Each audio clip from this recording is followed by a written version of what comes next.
काल पुण्यामध्ये सदाशिव पेठेतल्या गजबजलेल्या भागामध्ये निरपराध निष्पाप असे नागरिक चहा पीत उभे होते। त्यामध्ये एका मद्यधुंद कारचालकाने गाडी घातल्या गेल्यामुळे 12 जण जखमी झालेले आहेत। पोलिसांनी ताबडतोब दखल घेतलेली आहे। हॉस्पिटलला या सगळ्या रुग्णांना हलवलेलं आहे।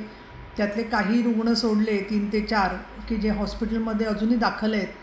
बाकी सगळ्यांना घरगुती उपचारासाठी व्यवस्थित औषधोपचार करून घरी पाठवण्यात आलेलं आहे। मद्यधुंद कारचालक निघतो हडपसरवरून रस्त्यामध्ये सदाशिव पेठेत येईपर्यंत 40 ते 45 मिनिटाचा हा जो स्पॅन आहे त्यामध्ये एकदाही त्याच्या गाडीची रात्री तपासणी केली जात नाही।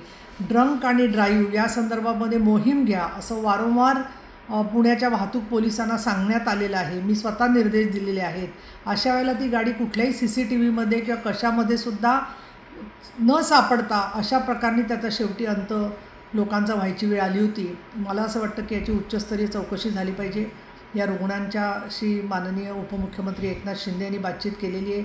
मी स्वतः त्यातल्या काही रुग्णांशी बोललेले आहे आणि वैद्यकीय सहाय्यक कक्ष याची मंगेश चिवटेंच्या मार्फत सगळी मदत जरी चालली असली तरीसुद्धा त्यांचे कौटुंबिक काही छोट्या मोठ्या नोकरीबद्दलच्या काही अडचणी आहेत त्याच्यातसुद्धा मी उपसभापती म्हणून लक्ष घालते आहे।